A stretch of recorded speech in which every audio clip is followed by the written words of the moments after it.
Hello friends, welcome back to my channel literary words. তো আজকের ভিডিওতে আমি জন কিটসের লেখা ওড টু আ নাইটিঙ্গেল কবিতাটি থেকে 40টি ইম্পর্টেন্ট এমসিকিউ ডিসকাস করতে চলেছি। এই প্রত্যেকটি প্রশ্নই কিন্তু তোমাদের আপকামিং এসএলএসটির জন্য খুব গুরুত্বপূর্ণ। তো চলো ভিডিওটি শুরু করা যাক। Question number 1, what is Lethe in the first stanza of ode to a nightingale? Ode to a নাইটিঙ্গেলের ফার্স্ট স্ট্যাঞ্জায় উল্লিখিত Lethe key? Option A, Lethe is a river of forgetfulness in Hades. Option B, Lethe is a Greek word meaning forgetfulness. Option C, Lethe is a state of mind. And D, Lethe is a classical goddess. তো লিথি হচ্ছে একটা mythological river, আর Greek mythology অনুসারে লিথি হলো পাতালের একটা নদী, যেটায় ডুব দেওয়ার পর নাকি মৃত ব্যক্তিদের আত্মা তাদের পাস্ট লাইফের সমস্ত কথা ভুলে যায়। তাই এই লিথিকে বলা হয় রিভার অফ ফরগেটফুলনেস। তাই এটা সঠিক উত্তর হয়ে যাচ্ছে option A, Lethe is the river of forgetfulness in Hades. Next, the nightingale is called light winged dryad because of option A, its enchanting melody, option B, its fierce and powerful nature, option C, its delicate and light wings, option D, its exquisite beauty. তো এখানে বলে রাখি যে dryad হচ্ছে goddess of trees or forest. তো নাইটিঙ্গেলকে Greek মাইথোলজির এই dried বা বনপরীর সঙ্গে তুলনা করা হয়েছে। এর কারণটা হলো যে নাইটিঙ্গেল হচ্ছে একটা হালকা পাখনাওয়ালা পাখি, আর এর পাখাটা হালকা হওয়ার কারণে এই পাখিটা কিন্তু ড্রায়েডের মতোই খুব দ্রুত বনের এক জায়গা থেকে অন্য জায়গায় যেতে পারে। এই নাইটিঙ্গেলের এই ডেলিকেট আর লাইট উইংসের জন্যই একে বলা হয়েছে লাইট উইং ড্রায়েড। তাই এটা সঠিক উত্তর হয়ে যাচ্ছে option C. Next, by referring to provincial song in stanza 2, Keats means option A, the Roman love poetry, option B, the medieval love poetry of England, option C, the troubadour love poetry of South France, option D, the old poetry of chivalry sung by French warriors. তো এখানে provincial song বলতে কবি বুঝিয়েছেন যে প্রভিন্সের লোকেদের দ্বারা যে গান গাওয়া হয় সেই গানকে। আর এই প্রভিন্স বলতে সাউদার্ন ফ্রান্সের একটি অঞ্চলকে বোঝানো হয়েছে, যেই অঞ্চলটি সেখানকার ড্যান্স, বিউটিফুল সং, বিশেষ করে যে ট্রুবাডুর সং বা প্রেমমূলক গীতি সেগুলি, এবং ওয়াইন তৈরির জন্য বিখ্যাত। তো এটার সঠিক উত্তর হয়ে যাচ্ছে option C, the troubadour love poetry of south France. Next, question number 4, where youth grows pale and sceptre thin and dies refers to option A, Tom Keats, who died in tuberculosis, option B, Fanny Browne, who rejected Keats, option C, Keats' own premature death, and D, none of the above. Where youth grows pale, তো এখানে কবি এমন এক জগতের কথা বলেছেন যেখানে তরুণরাও দীর্ঘ রোগে ভুগে জীর্ণ ফ্যাকাশে হয়ে যায়, অ্যান্ড স্পেকট্রি থিন, অর্থাৎ শরীর এতটাই দুর্বল হয়ে পড়ে যে ভূতের মতো শুকিয়ে যায় ও ক্ষীণ দেখায়, অ্যান্ড ডাইজ, এবং অবশেষে মৃত্যুর কোলে ঢলে পড়ে। এখানে অ্যাকচুয়ালি কবি তার ভাই টম কিটসের কথা বলেছেন, যিনি টিউবারকুলোসিস রোগে খুব কম বয়সে মারা যান। তাই এটার সঠিক উত্তর হয়ে যাচ্ছে option A, Tom Keats, who died of tuberculosis. Next, the expression sunburn mirth is an instance of, এই সানবার্ন মার্থ এক্সপ্রেশনটা কিসের উদাহরণ? Option A, visual sensation, option B, tactile sensation, option C, olfactory sensation, and D, kinesthetic sensation.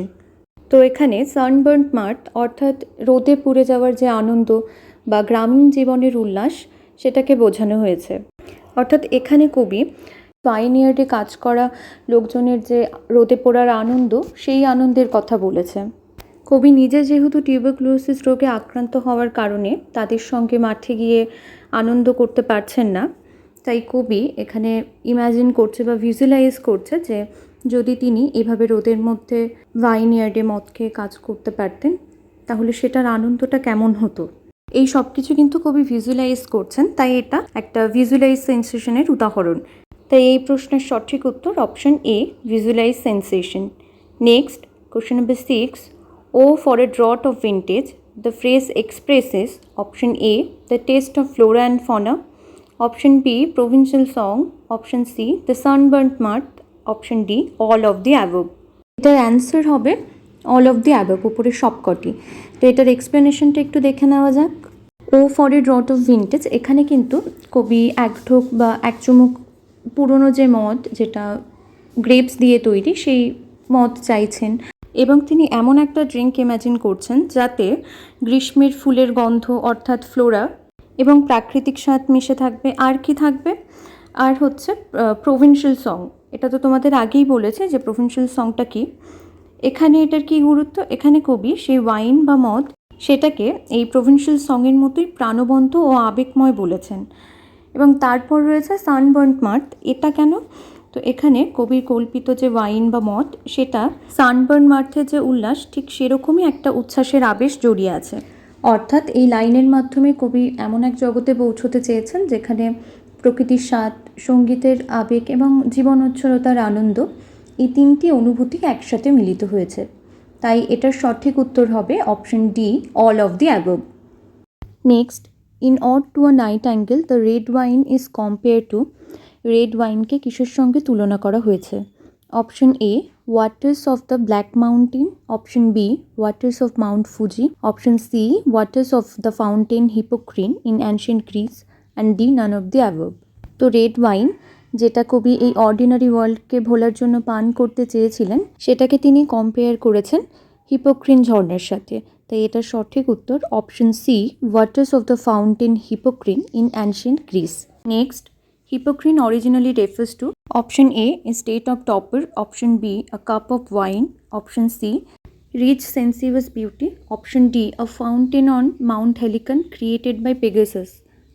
তো হিপোক্রিন হচ্ছে Greek মাইথোলজির একটি ঝর্ণা যেটা Mount হেলিকানের ওপর অবস্থিত এবং পেগাসাস নামে একটা ডানাওয়ালা ঘোড়া, সে কিন্তু তার খুরের আঘাতে এই ঝর্ণাটা সৃষ্টি করেছিল। এবং এটা বিশ্বাস করা হয় যে এই ঝর্ণার জল পান করলে নাকি পোয়েটিক আইডিয়া ও পোয়েটিক ইন্সপিরেশন পাওয়া যায়। এটা সঠিক উত্তর হয়ে যাচ্ছে option D, a fountain on Mount Helicon created by Pegasus. Next, এটার প্রশ্নটা একটু ভুল আছে, এখানে হাউ ডাজ হতো। তো how does Keats wish to escape from in stanza 1?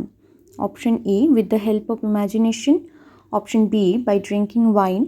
Option C, by writing poems. And D, none of the above. তো এটার উত্তর হয়ে যাচ্ছে option A, with the help of imagination.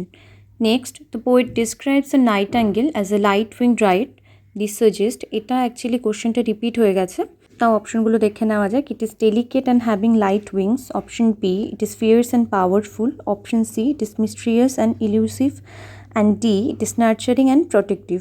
নাইটাঙ্গেলকে light winged dryad বলার কারণ হচ্ছে এটি হালকা ডানাওয়ালা পাখি, অর্থাৎ এটার answer option A, it is delicate and having light wings. Next, in ode to a nightingale leaden eyed despairs indicates. Option A, complete despair. Option B, absolute optimism. Option C, indifference. And D, none of the above. তো এখানে লেডেন আইস বলতে বোঝায় আইস heavy with sorrow, এবং সেগুলো সীসার মতো ধূসর এবং জৌলুসহীন। তো এখানে কি ইন্ডিকেট করে? এটা ইন্ডিকেট করে কমপ্লিট ডিসপেয়ার, যেটা কিনা অবসাদ বা হতাশার প্রতীক। তাই এটার অ্যান্সার হয়ে যাচ্ছে option A, complete despair. Next, spectre thin gives the image of option A, scarecrow. Option B, a thin living creature. Option C, a fleshless skin of Tom Keats. And D, none of the above. Spectre thin অর্থাৎ ভূত বা কঙ্কালের মতো শুকনো শরীর বলতে কবি এখানে তার ভাই টম কিটসের যে ফ্লেশলেস স্কিন সেটার কথা বলেছে। তাই এটার অ্যান্সার হয়ে যাচ্ছে option C, fleshless skin of Tom Keats. Next, where beauty can not keep her lustrous eyes, who is beauty? অর্থাৎ যেখানে বিউটিও তার উজ্জ্বল চোখ বা রূপ দীর্ঘদিন ধরে রাখতে পারে না, এখানে বিউটি বলতে কোন জিনিসটাকে বোঝানো হয়েছে? Option A, beauty of nature. Option B, the beauty of the nightingale. Option C, beautiful women whose beauty is evanescent. And D, Keats lady love. তাই এটার অ্যান্সার হয়ে যাচ্ছে option C, a beautiful women whose beauty is evanescent. অর্থাৎ এখানে beauty বলতে বোঝানো হয়েছে এক সুন্দরী নারীকে যার সৌন্দর্য চিরস্থায়ী নয়। Next, what does the poet yearn to live behind? কবি কোন জিনিসটাকে ছেড়ে যেতে চান? Option A, the sorrows and pains of life. Option B, the dirt and diseases of the city. Option C, the difficulty of the creative process. And D, the company of small minded people. তো এটার answer হয়ে যাচ্ছে option A, the sorrows and pains of life. অর্থাৎ কবিতার দুঃখে কষ্টে ভরা জীবন থেকে পালিয়ে যেতে চান নাইটাঙ্গেলের গানের জগতে, যেখানে দুঃখ, কষ্ট, মৃত্যু কিংবা রোগ কিছুই নেই। Next, what thou among the leaves has never known, who is thou? এখানে দাও বলতে কাকে বোঝানো হয়েছে? Option A, the musk rose. Option B, the eglantine. Option C, queen moon. And D, the nightingale. তো এখানে দাও বলতে বোঝানো হয়েছে অপশন ডি দ্য নাইটেঙ্গেলকে। Next, in ode to a nightingale hemlock refers to, কবিতায় হেমলক বলতে কোন জিনিসটাকে বোঝানো হয়েছে? Option A a kind of medicine, option B a kind of drug, option C a kind of plant use as a powerful sedative, and option D a kind of curative thing. তোমরা সকলেই জানো hemlock হচ্ছে একটা poisonous plant যার juice highly sedative হয়, তাই এটার answer হচ্ছে option C kind of plant used as a powerful sedative. Next, tasting of Flora, who is Flora? Option A Roman goddess of animal world, option B Roman goddess of flower and vegetation, option C Roman goddess of love, and D Roman goddess of underworld. এখানে কিন্তু Flora বলতে flowers and স্প্রিংয়ের যে Roman দেবী তাকে বোঝানো হয়েছে, এবং এই goddess ফ্লোরাকে কেন্দ্র করে কিন্তু প্রত্যেক বছর এপ্রিলের শেষ 3 দিন এবং মের প্রথম 3 দিন একটা উৎসব পালন করা হয়, যেখানে কিন্তু মানুষজন গান, নাচ এবং আনন্দে মেতে থাকে, তারা প্রকৃতির সঙ্গে একাত্ম হয়ে যায়। আর এই কবিতায় কবি কিন্তু তার ড্রিঙ্কের মধ্যে এই ফ্লোরার টেস্ট কল্পনা করেছেন, অর্থাৎ যেই ড্রিঙ্ক বসন্তের সৌন্দর্যে ভরপুর হবে এবং যেটা তাকে বসন্তের যে প্রাণবন্ততা সেই জগতে নিয়ে যাবে। তো আমাদের কোশ্চেন নাম্বার 16-এর অ্যান্সার হয়ে যাচ্ছে option B Roman goddess of flower and vegetation. তো এটার অপশনটা একটু ভুল আছে, এটার অপশনটা হতো Roman goddess of flower and spring, তোমরা এটা একটু কারেক্ট করে নিও। Next, beaded bubbles winking at the brim, this is an example of beaded bubbles, অর্থাৎ ফ্যানার মতো ছোট ছোট bubbles winking at the brim, অর্থাৎ গ্লাসের কিনারে চোখের পলকের মতো টিম টিম করছে। এটা কিসের উদাহরণ? Option A Keats vivid and colorful descriptive power, option B kids imagist element in poetry, option C romantic irony, and D none of the above। তো এটার অ্যান্সার হয়ে যাচ্ছে option A Keats vivid and colorful descriptive power। Next, all serious thoughts on this earth as Keats says lead to, option A joy, option B imagination, option C despair, and D perfection। তো এটার answer হয়ে যাচ্ছে option C despair, অর্থাৎ পৃথিবীর সমস্ত serious চিন্তাগুলো হতাশার দিকে পরিচালনা করে। Next, what effect did the bird song have on the poet, অর্থাৎ নাইটেঙ্গেল পাখির গান কবির ওপর কী প্রভাব ফেলেছিল? Option A it made him feel stunned and confused, option B it filled him with joy, option C it made him sad, and D it inspired him. তো কবিতার শুরুর দিকেই কবি বলেছেন my heart aches and a drowsy numbness pains my sense as though of hemlock I had drank, অর্থাৎ মনে হচ্ছে তিনি যেন হেমলক বা বিষ পান করেছেন, যেটা তাকে নাম্ব ও কনফিউজড করে তুলেছে। এবং শেষের দিকে তিনি বলেছেন যে was it a vision or a waking dream, fled is that music, do I wake or sleep. তো এখানে বোঝা যাচ্ছে যে পাখির গান শেষ হওয়ার পর তিনি বুঝে উঠতে পারছেন না এটা স্বপ্ন নাকি বাস্তব, অর্থাৎ নাইটেঙ্গেল পাখির গান তাকে এক ঘোরের মধ্যে নিয়ে গেছে। আমাদের এই প্রশ্নের সঠিক উত্তর হয়ে যাচ্ছে option A it made him feel stunned and confused. Next, the bird song is refer to as both a plaintive anthem and অর্থাৎ নাইটেঙ্গেলের গানকে কবি প্লেইনটিভ অ্যান্থেম অর্থাৎ বিউটিফুল বাট সরোফুল সং, অনেকটা হাইমের মতো, এবং আর কি বলেছেন? Option A muse rhyme, option B murmurous হর্ন, option C high requiem, option D soft incense. তো এটার অ্যান্সার হয়ে যাচ্ছে অপশন সি হাই রিকোয়েম। তো হাই রিকোয়েম হচ্ছে মর্নিং সং, যা সাধারণত গাওয়া হয়ে থাকে মৃত ব্যক্তির আত্মার শান্তি কামনার জন্য। তো কবি এখানে বোঝাতে চেয়েছেন যে নাইটেঙ্গেলের গান শুধুমাত্র প্রকৃতির সৌন্দর্য নয়, এই গান মৃত্যু, অবসান ও চিরন্তরতার প্রতীক। Next question, the extract from ode to a nightingale do I wake or sleep indicates the theme of, এই লাইনটি কোন থিমটাকে ইন্ডিকেট করে? Option A escape and involvement and conflict between imagination and reality, option B the conflict between joy and sadness, option C the physical passion and spiritual aspiration, and D none of the above. তো এটার answer option A escape and involvement and the conflict between imagination and reality, অর্থাৎ এই লাইনটি imagination এবং রিয়েলিটির মধ্যেকার conflict এবং escape ও ইনভলভমেন্টের থিমকে ইন্ডিকেট করে। Next, the phrase waking dream in ode to nightingale means, waking dream বলতে বোঝানো হয়েছে option A day dream or reverie, option B trance like state, option C tranquil state and D dream which is waking. তো এটার answer হয়ে যাচ্ছে option A day dream or reverie. Next, the phrase easeful death corresponds to, easeful death বলতে কী বোঝানো হয়েছে? Option A Thanatos, option B libido, option C euthanasia and option D Eros. তো এটার অ্যান্সার হয়ে যাচ্ছে অপশন সি ইউথ্যানাসিয়া, অর্থাৎ আরামের মরণ বা যন্ত্রণাহীনভাবে যে মৃত্যু ঘটে সেটাকে। Next, which flower is called May's eldest child? Option A white hawthorn, option B pastoral eglantine, option C fast fading violets and D musk rose. তো এটার answer option D musk rose. তো মে মাসের মাঝামাঝি সময়ে যে প্রথম ফুল ফোটে সেটি হলো মাস্ক রোজ, তাই একে বলা হয়েছে mid May's eldest child. Next question, who is him in the line called him soft names?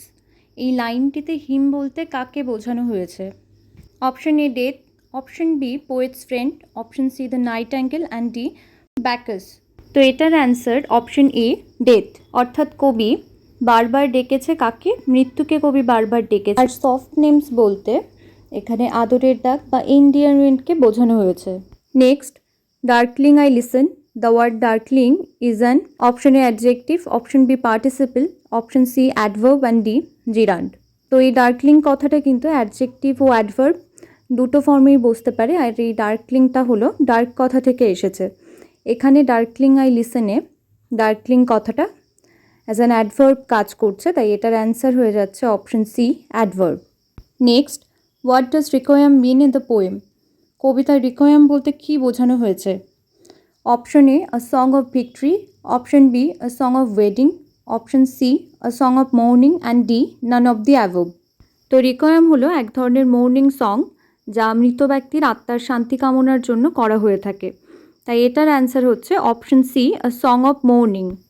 Next, the poet bids farewell to the nightingale and its song stating that fancy cannot, অর্থাৎ লেখক nightingale এবং তার গানকে কি বলে বিদায় জানান? Option A fancy can not cheat so well, option B betray so well, option C trust so well and D believe so well. তো এটার অ্যান্সার হয়ে যাচ্ছে option A fancy can not cheat so well.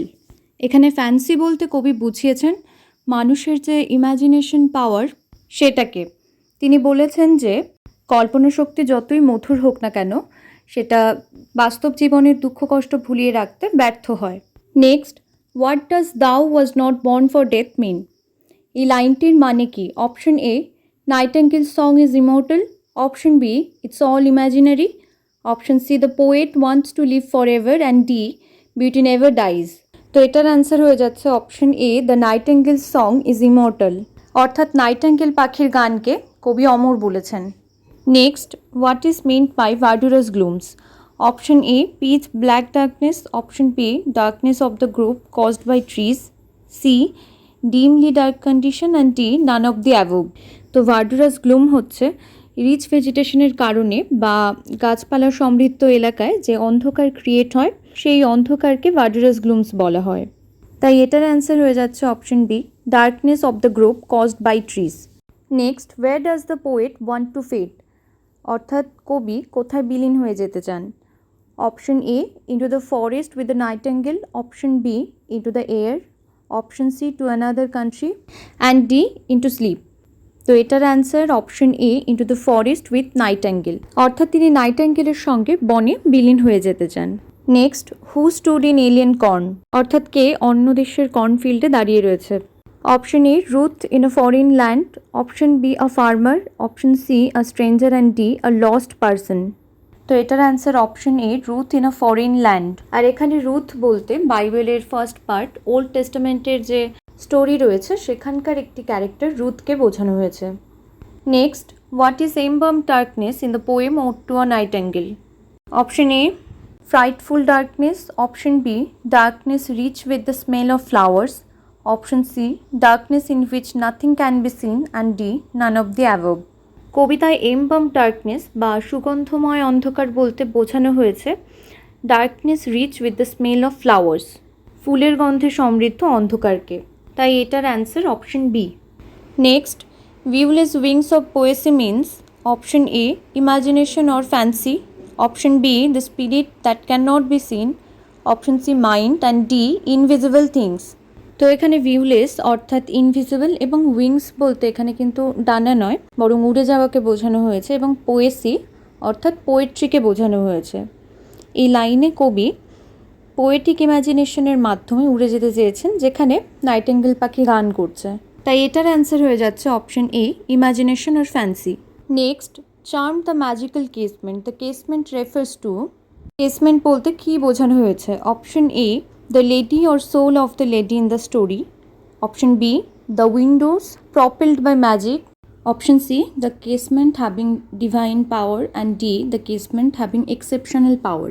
তো এখানে casement বলতে বোঝানো হয়েছে enchanted ক্যাসেলের কোনো উইন্ডোকে, তাই এটার অ্যান্সার হয়ে যাচ্ছে option B the windows propelled by magic.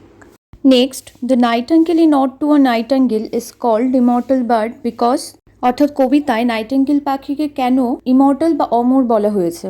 Option A it has a wonderful capacity to transcend death, option B it is not the bird but the bird song, option C it knows the mystery of death, and D none of the above। তো এটার answer হয়ে যাচ্ছে option B it is not the bird but the bird song. এখানে কিন্তু nightingale পাখিকে অমর বলা হয়নি, অমর বলা হয়েছে নাইটিঙ্গেল পাখির গানকে, কারণ নাইটিঙ্গেল পাখির মৃত্যু ঘটলেও তার গান সবসময় একই রকম থেকে যাবে। Next, in ode to a nightingale Keats realises, Keats এখানে কি রিয়েলাইজ করে? Option A the inseparable gulf between mortal and the ideal world, option B a true bond between real and ideal, option C the contrast between transience of life and performance of art, and D both A and C। তো এটার answer হয়ে যাচ্ছে option D both A and C, অর্থাৎ Keats mortal এবং ideal ওয়ার্ল্ডের মধ্যে যে inseparable ফাঁকটা সেটা, এবং ট্রান্সিয়েন্স অফ লাইফ অর্থাৎ জীবনের যে ক্ষণস্থায়িত্ব এবং শিল্পের চিরস্থায়িত্ব, এদের মধ্যেকার বৈপরীত্যটাকে রিয়েলাইজ করতে পারেন। Next, how does the poet conclude his ode, কবি কীভাবে তার এই কবিতা বা অডটাকে কনক্লুড করে? Option A with an angry response to critics, option B with a burning desire to return to ancient days, option C with mournful resignation that he cannot remain in the blissful world of the birds forever, and D with a promise to listen more to nature। তো আমরা জানি যে কবিতার শেষে কবি বুঝতে পারেন নাইটিঙ্গেলের গান কবিকে যে সুখের বা কল্পনার জগতে নিয়ে গিয়েছিলেন সেটা কিন্তু চিরস্থায়ী নয়। বাস্তব জীবনের দুঃখ, মৃত্যু বা মর্টালিটির যে রিয়েলাইজেশন সেটা কিন্তু কবিকে আবার সেই বাস্তব জীবনে ফিরিয়ে নিয়ে আসে। তাই শেষে কবিকে বলতে দেখা যায় was it a vision or a waking dream. তাহলে আমরা আমাদের এই প্রশ্নের উত্তর পেয়ে গেলাম। অ্যান্সারটা হলো option C with mourning resignation that he can not remain in the blissful world of the bird for ever. অর্থাৎ কবি একটা মনফুল বা বিষণ্ণ বোধ নিয়ে তার এই কবিতাটা কনক্লুড করে যে তিনি পাখির আনন্দময় জগতে চিরকাল থাকতে পারবেন না। Next, which word serves as a sad reminder of the real world, অর্থাৎ কোন শব্দটি বাস্তব জগতের একটি স্যাড রিমাইন্ডার হিসাবে ব্যবহৃত হয়েছে? Option A stupid, option B fool, option C death, and D forlorn. তো এটার অ্যান্সার হচ্ছে অপশন ডি ফরলন। কবিতার শেষ স্ট্যান্ডার কবি বলেছেন যে এই ফরলন শব্দটি যেন একটা ঘন্টার মতো কাজ করছে, বেল বা রিং সেটার মতো কাজ করছে, যেটা কবিকে তার কল্পনার জগৎ থেকে ফিরিয়ে বাস্তব জীবনে নিয়ে আসে। আজকের আমাদের শেষ দুটো প্রশ্ন দেখে নেওয়া যাক। 39, the nightingale's plaintive anthem gradually fades away, passing over the meadows, the stream and up the hillside, ultimately being buried deep where? অর্থাৎ নাইটিঙ্গেলের এই যে প্ল্যান্টিভ অ্যান্থেম অর্থাৎ যে মর্নিং সং সেটা গ্র্যাজুয়ালি ফেডস অ্যাওয়ে ধীরে ধীরে বিলীন হয়ে যায়, পাসিং ওভার দ্য মিডোজ অর্থাৎ সেই তৃণভূমি পার করে চলে যায়, দ্য স্ট্রিম সেই নদী পার করে চলে যায়, and up the hillside পাহাড় বেয়ে চলে যায়, আলটিমেটলি বিইং বারিড ডিপ এবং শেষ পর্যন্ত কোথায় গভীরভাবে হারিয়ে যায় বা চাপা পড়ে যায়। Option A in the depth of the forest, option B in the poet's mind, option C in the heart of the listeners, and D in the next valley glades. তো অ্যান্সার হয়ে যাচ্ছে option D in the next valley glades, অর্থাৎ সেই নাইটিঙ্গেলের গান শেষ পর্যন্ত চাপা পড়ে যায় পরবর্তী ভ্যালি গ্লেডসে। আর এই ভ্যালি গ্লেডস বলতে বোঝায় উপত্যকার যে সবুজ ফাঁকা জায়গা বা ঘাসে ঢাকা খোলা জমি সেটাকে। আজকের আমাদের শেষ প্রশ্ন, away away for I will fly to thee is an example of, এটা কিসের example? Option A oxymoron, option B personification, option C palilogy and D exclamation. তো এখানে আমরা দেখতে পাচ্ছি যে অ্যাওয়ে শব্দটি একই লাইনে পরপর এবং বারবার পুনরাবৃত্তি ঘটেছে বা রিপিট হয়েছে। তো যখন আমরা জোর দিয়ে কোনো কিছু বলার জন্য কোনো শব্দ বা শব্দগুচ্ছকে একই লাইনে পরপর এবং বারবার রিপিট করব, তখন সেটা হয়ে যাবে প্যালিলজি। তাই এটার অ্যান্সার হয়ে যাচ্ছে অপশন সি প্যালিলজি। তো এই ছিল আজকের 40টি ইম্পর্ট্যান্ট এমসিকিউ। দেখা হচ্ছে নতুন একটি ভিডিওতে। ভিডিওটি শেষ পর্যন্ত দেখার জন্য সকলকে ধন্যবাদ।